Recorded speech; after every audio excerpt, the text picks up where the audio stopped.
pensé, on a, voilà. Voilà. Donc maintenant, j'ai essayé de simplifier en fait ce qui se passe sur la peau d'un oiseau. Donc comment est produite la mélanine? Donc j'ai pris la peau d'un oiseau, elle est constituée de 3 couches. Donc cette première couche qui est appelée épiderme, l'épiderme, cette deuxième couche qui est appelée le derme, et cette troisième petite couche qu'on ne voit pas sur la photo parce que j'ai pas fait une belle capture d'écran, qui est appelée l'hypoderme. L'épiderme, c'est quoi? L'épiderme, en fait, c'est des cellules kératinocytes. En fait, c'est de la kératine. C'est un type de kératine, en fait, qui va protéger le corps. Son rôle, il a un rôle de protection. C'est le premier obstacle, la première barrière dans le cas d'une attaque bactérienne, virale ou quoi que ce soit. En fait, c'est le premier obstacle qui va protéger le corps. Et c'est même cette couche-là qui va fabriquer, synthétiser la vitamine D3.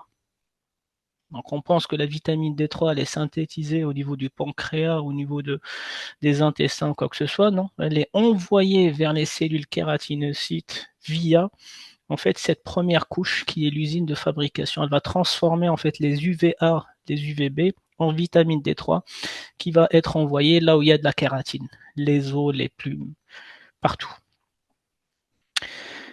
Ensuite, le derme. Le derme, c'est toute cette couche-là où vous voyez, en fait, il y a des vaisseaux sanguins, il y a des terminaisons nerveuses, il y a des glandes, il y a beaucoup de choses, en fait, là-dedans. Il y a le système immunitaire, donc ça régule la température. Pourquoi? Bah parce que le sang, il arrive jusque-là. Donc, quand le sang, il est chaud, il est au contact, en fait, de l'air, bah, en fait, ça le refroidit. C'est un peu le principe de l'échangeur. La transmission nerveuse, quand nous, on va toucher par exemple une surface chaude, on la sent, on la touche avec cette peau-là, avec l'épiderme, mais on sent quand même la chaleur. Pourquoi? Parce que les nerfs, ils sont juste en dessous. Le système immunitaire, donc en cas où l'épiderme se déchire et les bactéries rentrent, bah, le système immunitaire, en fait, il va rentrer en jeu pour aller combattre en fait les virus, les parasites ou les bactéries. Et puis la toute dernière couche, en fait, c'est l'hypoderme. C'est un stock de graisse. C'est de l'énergie qui est déjà prête. Et quand on dit on est en phase de préparation à la reproduction, il faut jouer sur cette couche-là, justement. C'est cette couche-là, en fait, quand on va alimenter avec du bon gras. C'est pas en fait engraisser le foie de l'oiseau, c'est pas engraisser en fait le bréchet de l'oiseau, quoi que ce soit. En fait, il faut jouer sur cette couche-là parce que c'est cette couche-là qui va permettre aux femelles qui font de l'incubation en fait de survivre parce que c'est de l'énergie qui est déjà prête. Et c'est pas toute sorte d'énergie qui va se stocker là, c'est uniquement les énergies qui peuvent exploser rapidement, qui peuvent donner de l'énergie rapidement. Il y a deux types de molécules d'énergie. Il y a la molécule d'énergie pour faire un marathon qui va se décomposer petit à petit. Elle permet en fait de faire de l'endurance. Il y a une molécule d'énergie qui explose instantanément, qui est stockée soit dans les muscles, soit là-dedans, dans cette couche-là. Et donc, quand on prépare les oiseaux à la reproduction, on joue sur cette couche de l'hypoderme. Donc maintenant, ce qui va nous intéresser dans ces trois couches-là, c'est uniquement la première couche qui est l'épiderme. Donc je vais prendre un échantillon de cette couche-là, je vais le mettre sous microscope. Qu'est-ce que je vais voir? Je vais voir en fait qu'il y a beaucoup de cellules roses qu'on va appeler les kératinocytes. En fait, c'est des cellules de kératine. C'est comme notre peau, c'est ce qui donne l'élasticité à la peau et comme j'ai expliqué tout à l'heure, c'est ce qui va empêcher en fait les virus et les microbes de rentrer dans notre corps.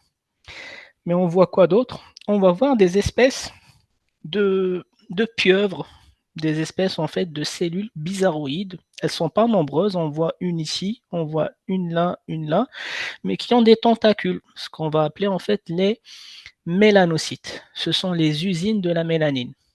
Donc la mélanine, elle est fabriquée dans ces usines-là, et comme ils ont ce qu'on appelle les dendrites ou les tentacules qui vont aller alimenter toutes les cellules kératinocytes. Donc la mélanine, elle est fabriquée au niveau de cette cellule-là, elle est distribuée via les tentacules sur les cellules de kératinocytes. Pardon. Donc vous allez me dire, ça y est, on a tout compris. Donc un oiseau qui a plus de mélanocytes, bah, il va fabriquer plus de mélanine, et un qui a moins de mélanocytes, il va fabriquer... Non. Non, non, scientifiquement, ils ont fait toutes les études, ils ont fait tous les essais. Ça n'a rien à voir. Le nombre de mélanocytes ne donne pas une quantité de fabrication de mélanine c'est pas proportionnel à ce que je veux dire. C'est pas parce qu'on a beaucoup de mélanocytes dans le corps qu'on a une peau foncée ou qu'on est bronzé ou quoi que ce soit. Ça n'a rien à voir. Mais c'est un lien avec la capacité de production. C'est-à-dire on peut avoir peu d'usines de fabrication de mélanine, mais qu'elles sont à 200% de production. En fait, elles font de la production. Comme on peut avoir beaucoup d'usines, mais à 50% chômage, 30% chômage. Donc elles fabriqueront moins de mélanine. Donc aujourd'hui, même chez les humains, ils ont enlevé, en fait, ils ont fait sauter tout un morceau de mélanocytes avec des kératinocytes. Ils ont fait un gros prélèvement. L'ADN a fait pousser un mélanocyte au même endroit et des kératinocytes au même endroit. C'est-à-dire même si on l'enlève, en fait, ça repousse de la même. Pourquoi? Parce que l'ordre vient de l'ADN et l'ADN, il a décidé de mettre une usine de fabrication ici. Est-ce qu'elle est ma souris? Une usine ici, pardon. Une usine ici, une usine ici, une usine ici, pas plus. Et c'est l'ADN qui va demander, qui va ordonner à ces mélanocytes de fabriquer beaucoup, peu ou pas du tout en fait de mélanine. D'accord? Donc maintenant, si je prends un mélanocyte, c'est-à-dire une usine de fabrication de mélanine, je la mets sous microscope, je la regarde ici, on voit très bien qu'elle fabrique la mélanine et qu'elle la distribue. Donc l'usine de mélanine est ici, elle va fabriquer la mélanine, elle va la distribuer.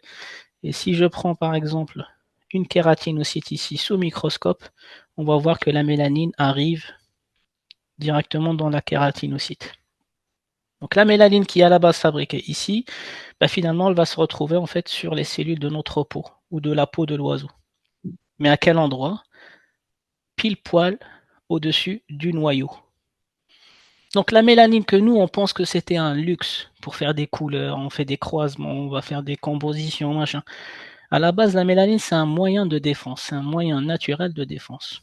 Parce que les UV ont trop agressé la peau, les kératinocytes, ils ont envoyé un signal à la mélanocyte. La mélanocyte, elle a fabriqué les petits soldats, elle les a envoyés aux kératinocytes pour couvrir son noyau.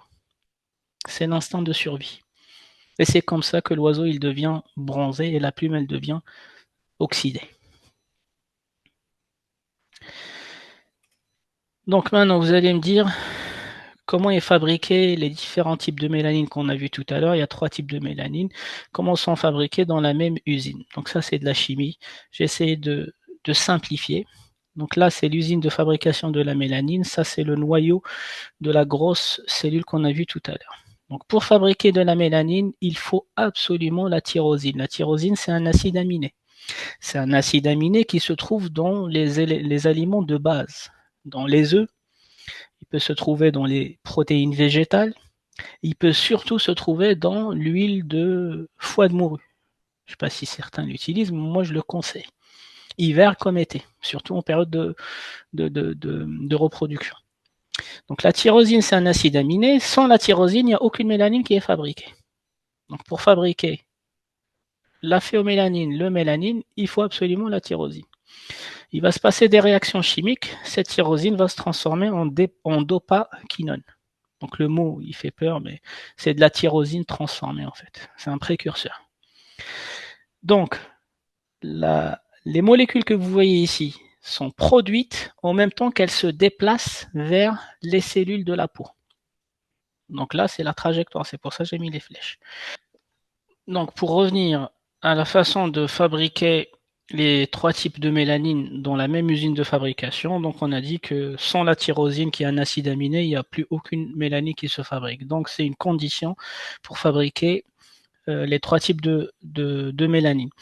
Donc la mélanine, elle va se déplacer du centre de l'usine vers les kératinocytes et elle va se transformer pendant son trajet.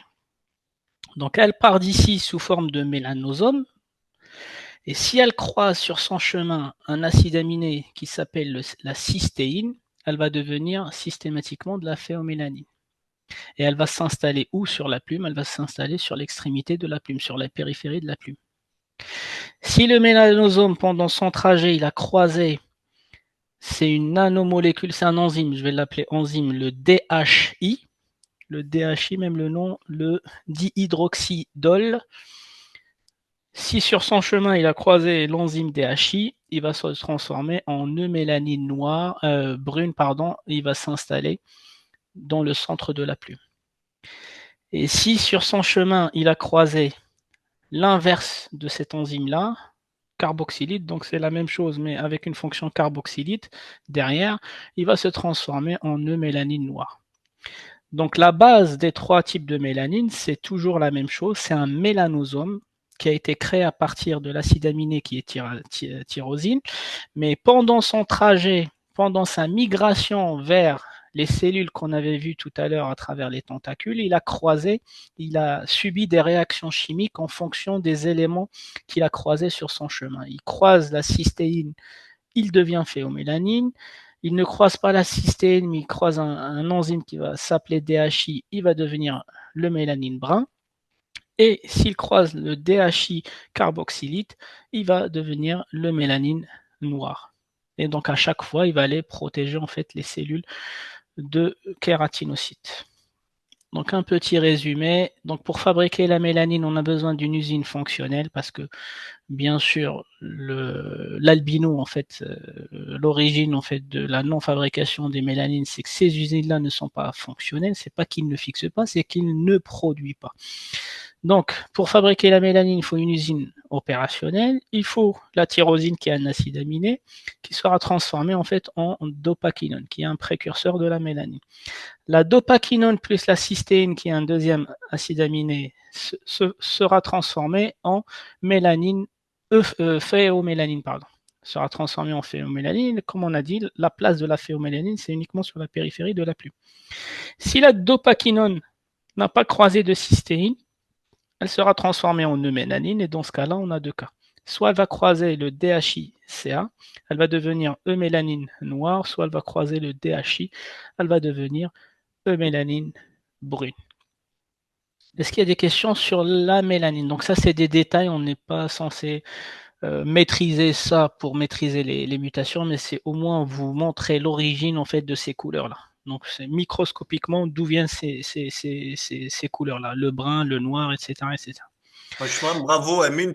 Franchement, tu as très bien vulgarisé parce que c'est vrai que c'est pas facile, tout ce qui est mélanine, phagomélanine, etc. Et comment c'est diffusé dans la plume, tout ça. Moi, en tout cas, à titre personnel, je trouve que c'est très, très bien expliqué. Merci.